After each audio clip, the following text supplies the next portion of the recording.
Maritime history is the study of human activity at sea. It covers a broad thematic element of history that often uses a global approach, although national and regional histories remain predominant. As an academic subject, it often crosses the boundaries of standard disciplines, focusing on understanding humankind's various relationships to the oceans, seas, and major waterways of the globe. Nautical history records and interprets past events involving ships, shipping, navigation, and seafarers. Maritime history is the broad overarching subject that includes fishing, whaling, international maritime law, naval history, the history of ships, ship design, shipbuilding, the history of navigation, the history of the various maritime-related sciences, sea exploration, maritime economics and trade, shipping, yachting, seaside resorts, the history of lighthouses and aids to navigation, maritime themes in literature, maritime themes in art, the social history of sailors and passengers and sea-related communities.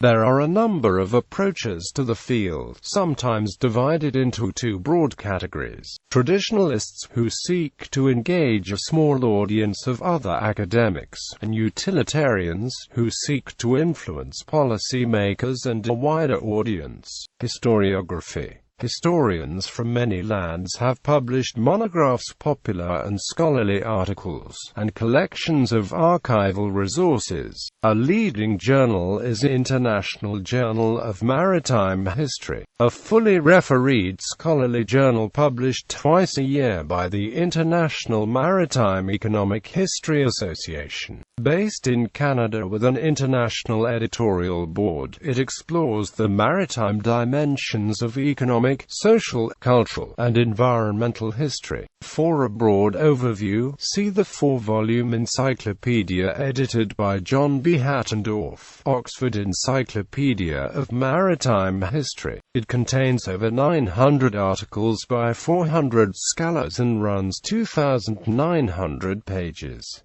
Other major reference resources are Spencer Tucker ed. Naval Warfare, an international encyclopedia with 1,500 articles in 1,231 pages, and I.C.B.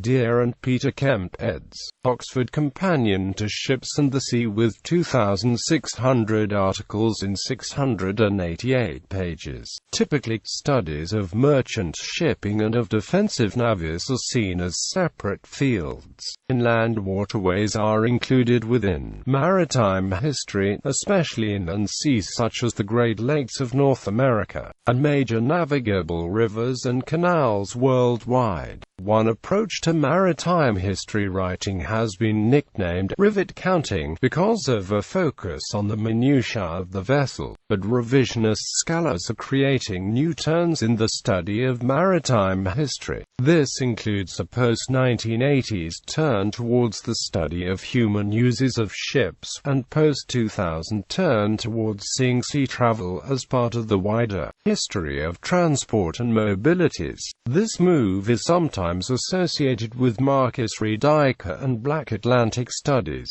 but most recently has emerged from the International Association for the History of Transport, Traffic and Mobilities. See also historiography-related articles below. Ancient times. Throughout history, sailing has been instrumental in the development of civilization, affording humanity greater mobility than travel over land, whether for trade, transport or warfare, and the capacity for fishing. The earliest representation of a ship under sail appears on a painted disc found in Kuwait dating to the late 5th millennium BC. In the time before ancient maritime history, the first boats are presumed to have been dugout canoes, developed independently by various Stone Age populations, and used for coastal fishing and travel. The indigenous of the Pacific Northwest are very skilled at crafting wood, best known for totem poles up to 80 feet tall. They also construct dugout canoes over 60 feet long for everyday use and ceremonial purposes. The earliest seaworthy boats may have been developed as early as 45,000 years ago, according to one hypothesis explaining the habitation of Australia. The earliest known reference to an organization devoted to ships in ancient India is to the Mauryan Empire from the 4th century BC. It is believed that the navigation as an applied science originated on the river Indus some 5,000 years ago. The ancient Egyptians had knowledge of sail construction.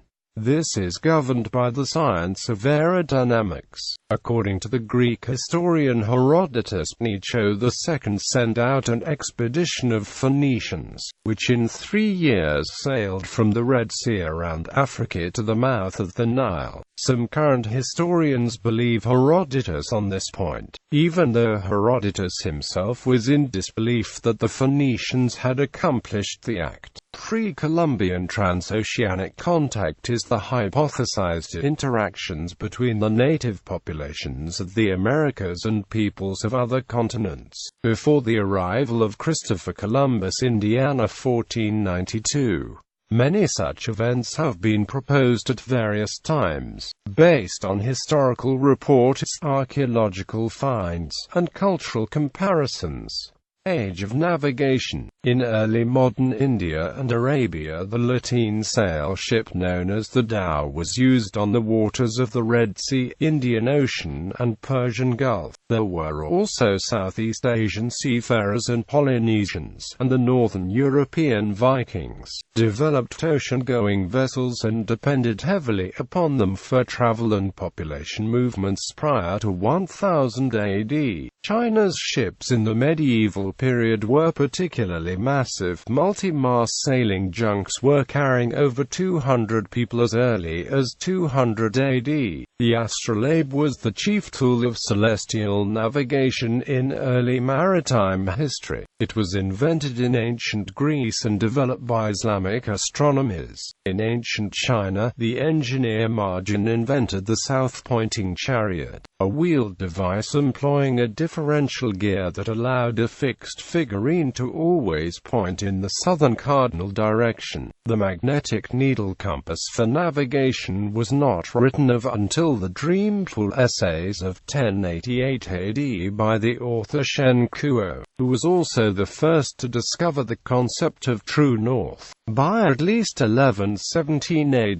the Chinese used a magnetic needle that was submersed in a bowl of water and would point in the southern cardinal direction. The first use of a magnetized needle for seafaring navigation in Europe was written of by Alexander Neckham circa 1190 AD. Around 1300 AD, the pivot needle dry box compass was invented in Europe. Its cardinal direction pointed north, similar to the modern-day mariner's compass. There was also the addition of the compass card in Europe, which was later adopted by the Chinese through contact with Japanese pirates in the 16th century. Ships and vessels. Various ships were in use during the Middle Ages. The longship was a type of ship that was developed over a period of centuries and perfected by its most famous user, the Vikings, in approximately the 9th century. The ships were clinker-built, utilizing overlapping wooden strakes. The naw, a relative of the longship, was a type of cargo vessel. It differed from the longship in that it was larger and relied solely on its square-rigged sail for propulsion. The cog was a design which is believed to have evolved from the longship, and was in wide use by the 12th century. It too used the clinker method of construction. The caravel was a ship invented in Islamic Iberia and used in the Mediterranean from the 13th century. Unlike the longship and cog, it used a carvel method of construction. It could be either square-rigged or lateen-rigged. The carrack was another type of ship invented in the Mediterranean in the 15th century. It was a larger vessel than the caravel. Columbus's ship, the Santa Maria, was a famous example of a Arab age of discovery. The Arab Empire maintained and expanded a wide trade network across parts of Asia, Africa and Europe. This helped establish the Arab Empire as the world's leading extensive economic power throughout the 7th–13th centuries. The Balatung is the oldest discovered Arabic ship to reach the Asian Sea, dating back over 1,000 years. Apart from the Nile, Tigris and Euphrates, navigable rivers in the Islamic regions were uncommon, so transport by sea was very important. Islamic geography and navigational sciences were highly developed, making use of a magnetic compass and a rudimentary instrument known as a kamal, used for celestial navigation and for measuring the altitudes and latitudes of the stars. When combined with detailed maps of the period, sailors were able to sail across oceans rather than skirt along the coast. According to the political scientist Hobson, the origins of the caravel ship, used for long-distance travel by the Spanish and Portuguese since the 15th century, date back to the Carib used by Andalusian explorers by the 13th century. Hanseatic League. The Hanseatic League was an alliance of trading guilds that established and maintained a trade monopoly over the Baltic Sea, to a certain extent the North Sea, and most of northern Europe for a time in the late Middle Ages and the early modern period. Between the 13th and 17th centuries,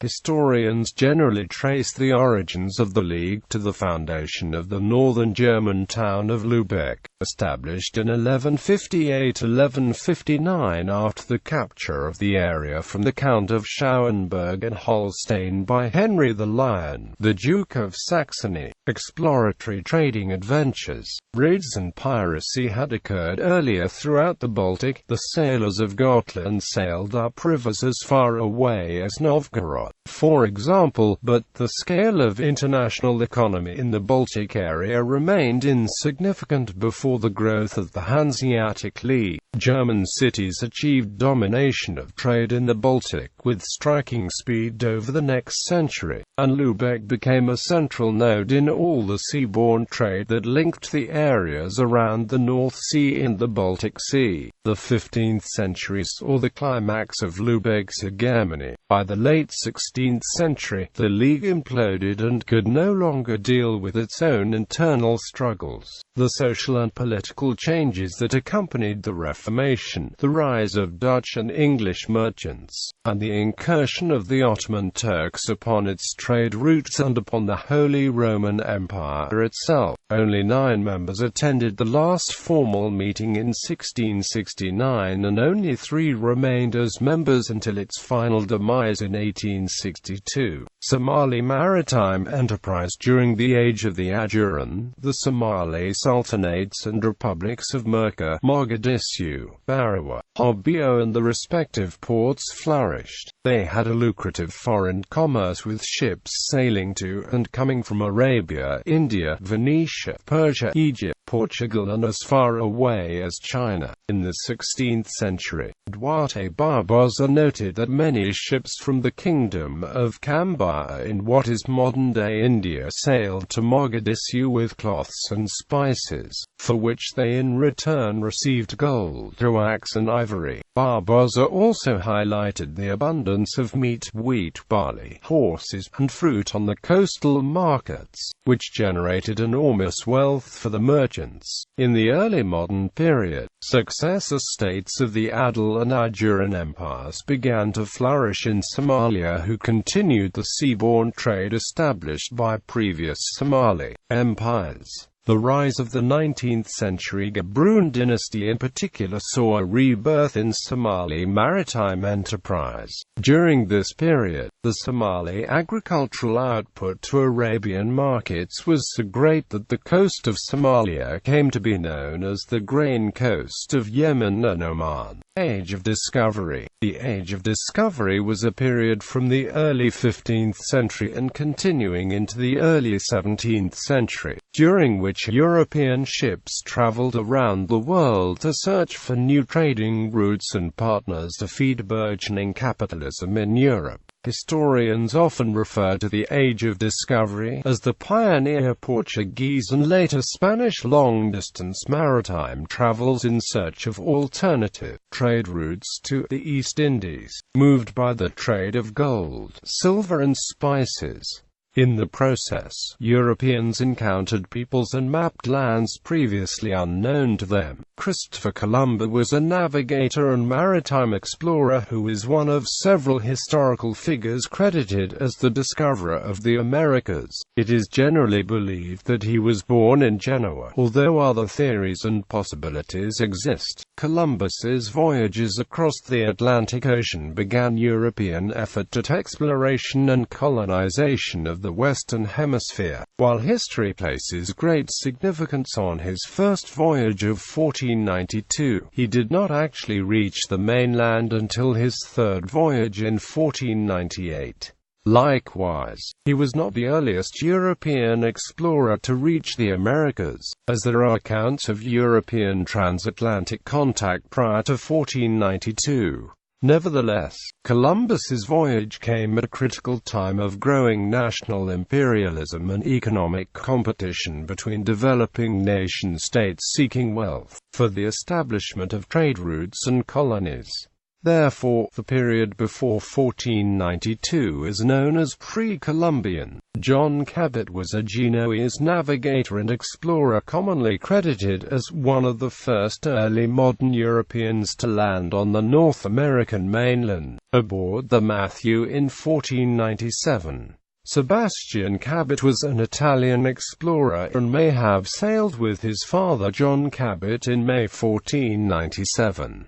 John Cabot and, perhaps Sebastian, sailing from Bristol, took the small fleet along the coasts of Newfoundland. There is much controversy over where exactly Cabot landed, but two likely locations that are often suggested are Nova Scotia and Newfoundland. Cabot and his crew mistook this place for China, without finding the passage to the east they were looking for. Some scholars maintain that the name America comes from Richard Emmerich, a Bristol merchant and customs officer, who is claimed on very slender evidence to have helped finance the Cabot voyages. Jacques Cartier was a French navigator who first explored and described the Gulf of St. Lawrence and the shores of the St. Lawrence River, which he named Canada. Juan Fernandez was a Spanish explorer and navigator. Probably between 1563 and 1574 he discovered the Juan Fernandez Islands west of Valparaiso, Chile. He also discovered the Pacific islands of San Felix and San Ambrosio. Among the other famous explorers of the period were Vasco da Gama, Pedro Alvarez Cabral, Juan Ponce de Leon, Francisco Coronado, Juan Sebastian Elcano, Bartolomeu Diaz, Ferdinand Magellan, Willem Barent Essed, Abel Tasman, Jean Alphonse, Samuel de Champlain, Willem Jantz,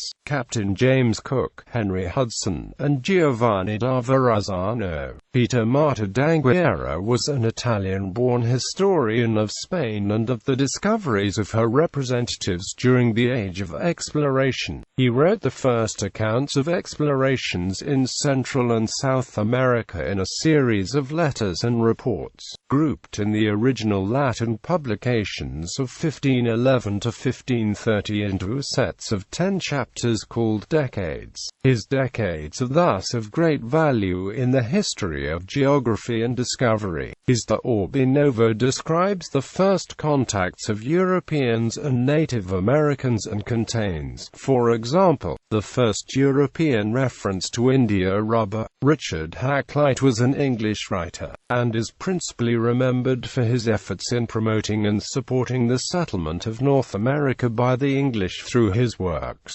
notably divers voyages touching the discovery of America and the principal navigations, voyages, traffics and discoveries of the English nation. European expansion. Although Europe is the world's second smallest continent in terms of area, it has a very long coastline, and has arguably been influenced more by its maritime history than any other continent. Europe is uniquely situated between several navigable seas and intersected by navigable rivers running into them in a way which greatly facilitated the influence of maritime traffic and commerce. When the carrack and then the caravel were developed by the Portuguese, European thoughts returned to the fabled East. These explorations have a number of causes. Monetarists believe the main reason the age of exploration began was because of a severe shortage of bullion in Europe. The European economy was dependent on gold and silver currency, but low domestic supplies had plunged much of Europe into a recession. Another factor was the centuries-long conflict between the Iberians and the Muslims to the south. The eastern trade routes were controlled by the Ottoman Empire after the Turks took control of Constantinople in 1453, and they barred Europeans from those trade routes.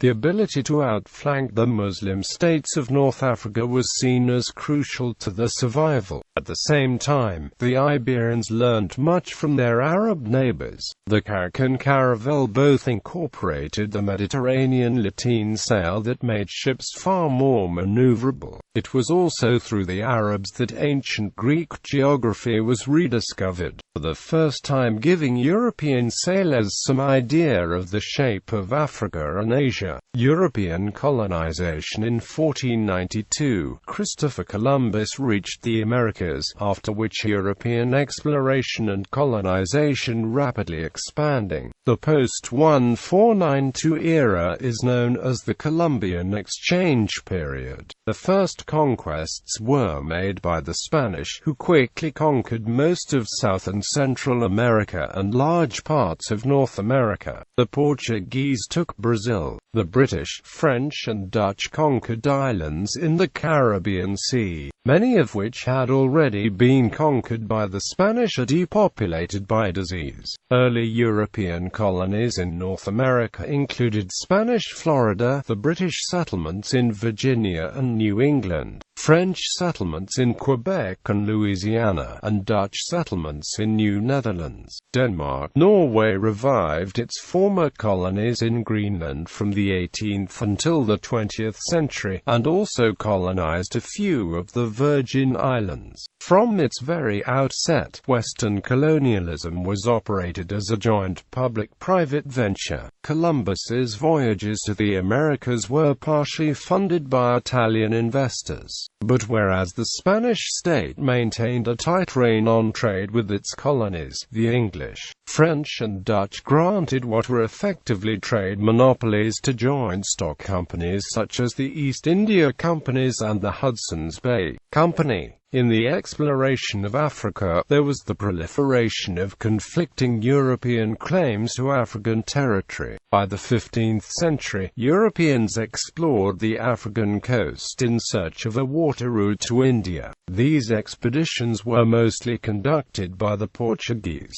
who had been given papal authority to exploit all non-Christian lands of the Eastern Hemisphere. The Europeans set up coastal colonies to prosecute the slave trade, but the interior of the continent remained unexplored until the 19th century. This was a cumulative period that resulted in European colonial rule in Africa and altered the future of the African continent. Imperialism in Asia traces its roots back to the late 15th century with a series of voyages that sought a sea passage to India in the hope of establishing direct trade between Europe and Asia in spices. Before 1500, European economies were largely self-sufficient, only supplemented by minor trade with Asia and Africa. Within the next century, however, European and Asian economies were slowly becoming integrated through the rise of new global trade routes, and the early thrust of European political power, commerce, and culture in Asia gave rise to a growing trade in lucrative commodities, a key development in the rise of today's modern world capitalist economy. European colonies in India were set up by several European nations beginning at the beginning of the 16th century. Rivalry between reigning European powers saw the entry of the Dutch, British and French among others. Clipper route. During this time, the Clipper route was established by clipper ships between Europe and the Far East, Australia and New Zealand. The route ran from west to east through the Southern Ocean, in order to make use of the strong westerly winds of the Roaring Forties.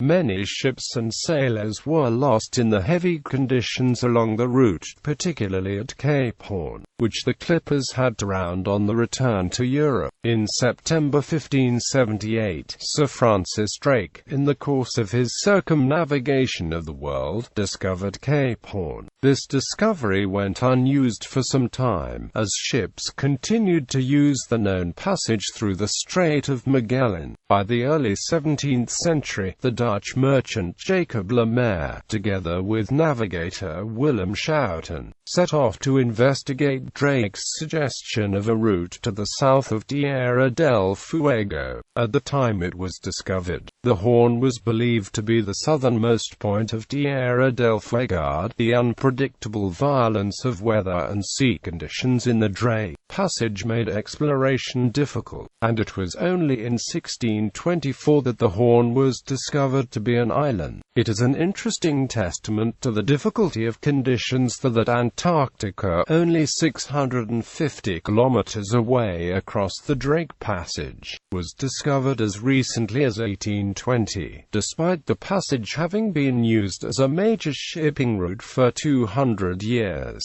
the Clipper route fell into commercial disuse with the introduction of steamships, and the opening of the Suez and Panama Canals. End of exploration. The age of exploration is generally said to have ended in the early 17th century. By this time, European vessels were well enough built and the navigators competent enough to travel to virtually anywhere on the planet. Exploration, of course, continued. The Arctic and Antarctic seas were not explored until the 19th century.